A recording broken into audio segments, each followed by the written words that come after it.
So when I first got into photography, probably it was back when I was about 8, 9 years old. My parents bought me and my 3 older sisters little cameras to play with for Christmas. I think the first things that I took pictures of were the family cats, I believe. And I remember trying to do things like get pictures of the cat leaping from the dishwasher to the counter and try to get action photos like that. It really piqued my interest in trying to use the camera in a way other than, maybe what initially seemed to be the most straightforward way of just taking a snapshot.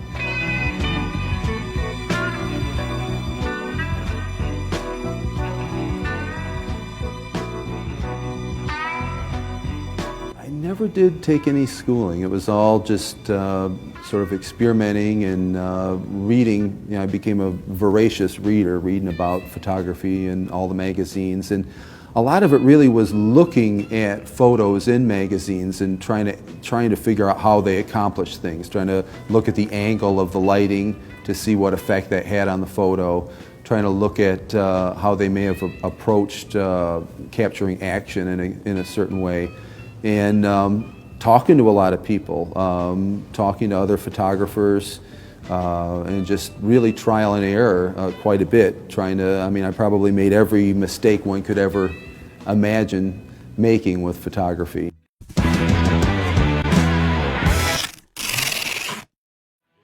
Probably one of the times that stands out in my mind is one of my proudest moments in seeing some of my work on the newsstands was I was at Myers checking out the magazines, looking to see what photos of mine may have been used that maybe I didn't know about or wasn't aware of. And I was standing there looking through the magazines, and I heard 2 kids looking at a Guitar for the Practicing Musician magazine. They were talking about one of my Alice Cooper photos. It was a shot of him with his trademark snake. The 2 kids were looking at the poster, and I see them say, "Oh man, check out this shot of Alice Cooper, and look at that snake, his tongue sticking out." And so I'm listening to them, knowing that it was my shot that they were talking about. And then all of a sudden I hear rip, rip, rip, rip, and I look over and I see that they ripped the poster out of the magazine. They were stuffing it in their jacket. So, and that's probably one of the moments that I think I feel best about and maybe most proud about, because I recall doing that kind of thing when I was a little kid. And so that, to me, I think that was one of my funnest moments, I think, with the photography. Hey, Detroit! Yeah! Yeah, the first famous or well-known person that I actually took photos of was Bob Seger. Hey, Detroit! Yeah!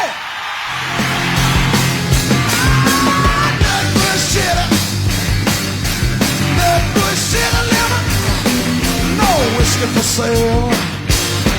Can't find a female. So in the last. I had always been a huge Bob Seger fan, and as was my 3 older sisters and my mom, and so from the time I was a little kid, like I guess 8 or 9 years old, we would go to his concerts. And because I sort of had this interest at that age in photography, I would be the one to bring along a camera and try to get some photos. And that was important to me too, because his music meant a lot to me, so it felt good to chronicle something that felt important to me. I had the idea I wanted to start a Bob Seger fan club. So just on a whim, I looked up his keyboard player's name in the phone book, and it was there. So I called, I was I think about 9 years old, I called him on the phone and I said, "Hi, this is Ken Settle. I wanted to start a Bob Seger fan club, and I'm just wondering if it would be okay." And he says, "Oh yeah, well that sounds like a good idea to me, but you got to run it by Bob first." And he gave me his home phone number. So I thought, well, that's cool. So I called Seger up on the phone, and I said, "Well, hi, this is Ken Settle, and I wanted to start a Bob Seger fan club." And his answer really surprised me. He said, "Well, I'm not really interested in that because I don't like the idea of adulation just because I play music." He said, "They don't have fan clubs for auto workers, do they?" I remember him saying that. And And so I asked him, I said, well, do you mind if I call you from time to time? So I would actually call him up on the phone and, oh, you know, Bob, you know, what's the chords to turn the page? And, you know, so I would have these little conversations with him.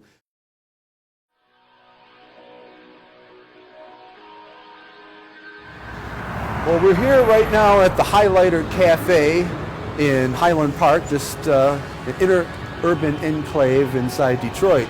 This is where U2 shot the video for their song, If God Will Send His Angels.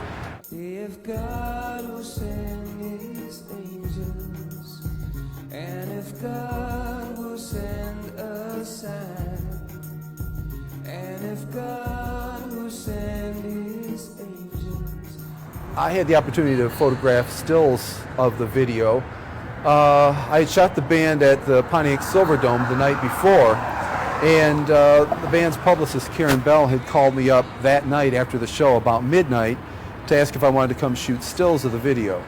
And so I came here and realized that they had opened up the Highlighter Cafe again to photograph this, to film this video.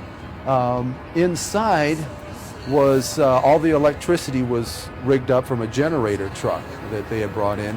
And my responsibilities basically was to photograph, get stills of the video as it was being produced, production stills for the video's producer, as well as to get still photos of the band as they were producing the video and starring in the video, shall we say. The shot that I like best from this particular evening was one where Bono was listening really intently to the director give him instructions.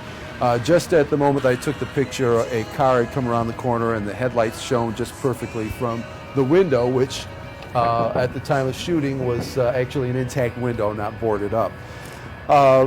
It was interesting because when I first arrived here to do the shoot, the band's publicist had introduced me to Bono. And when he came up, I shook hands with him and said hello. And the first thing he said to me, asked me if I had a Camel. And inasmuch as I don't smoke, I never have, I was thinking that he was referring to the animal, not the cigarette. But then it became pretty clear to me after that, that in fact he was wanting to get a Camel cigarette. So after we got past that, we had a good conversation about Jackie Wilson, who was one of his favorite R&B singers, who was from Highland Park here. And I got to have a good conversation with the Edge about guitars and the night's performance before at the Silverdome.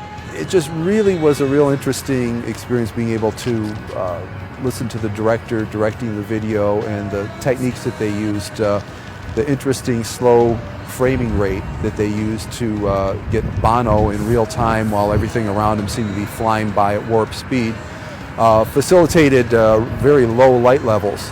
And that made the job of still photos that much more challenging.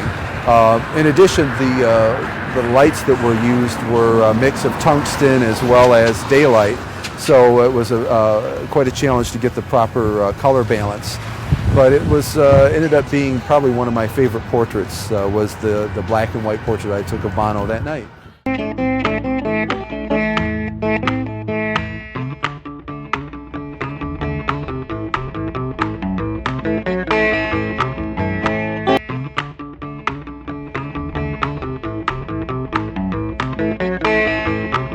Well, the most expensive one went for $5,000. It's an auction, and they bid on it, and the most expensive one was $5,000. That was a platinum palladium print of John Lee Hooker and Robert Cray.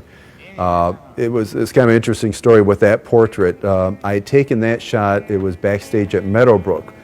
I was setting up to do these portraits of the two. John Lee Hooker is a blues legend, was a blues legend. He's no longer with us. And Robert Cray was sort of like the up-and-coming son of the blues, I guess you would say.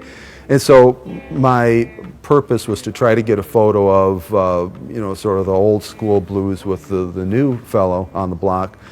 And when I was setting up my lights and camera and everything, just off of backstage at Meadowbrook, this is when they were still a union facility, a fellow came up and handed me a union card and said, "You can't set up your stuff here.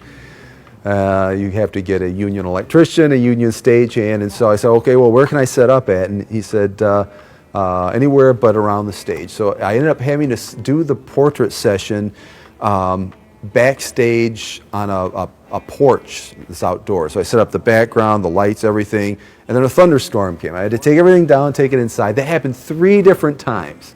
Finally, the weather, cleared up for us, and John Lee Hooker and Robert Cray came to the camera, but I realized at that point in time that the porch that I was set up on was also where the meet and greet was going to happen. So we had a situation where there was probably about 30 or 40 people there standing all over my background, trying to get them to sign autographs and taking pictures of my set. And so I lost all control of the session. This was actually the assignment for that was for a cover for Blues Review magazine. And so to try to get some kind of continuity in the session, I'd asked Robert Cray to just sort of lean on John Lee Hooker's shoulder for a minute to try to get some kind of control back. And I was using my Rolleiflex camera, which is a twin lens camera. You look down into it. So when I'd asked Robert to lean on John Lee Hooker's shoulder, John Lee Hooker, who even as an old man was a bad dude, and he never would smile for photos. So when I asked that, John Lee Hooker says in his unmistakable gravelly voice, he said, "Now they're going to be saying that young man's after that old man." And with that, smiled a little bit, and Robert Cray looked to the heavens and said, "Oh, God." And I'm looking in the Rolleiflex, and I took the picture. And that's a great example of how bad situations sometimes can turn out to be a blessing in disguise, because that was by far the most powerful photo that I got of all 12 pictures that I took at that session.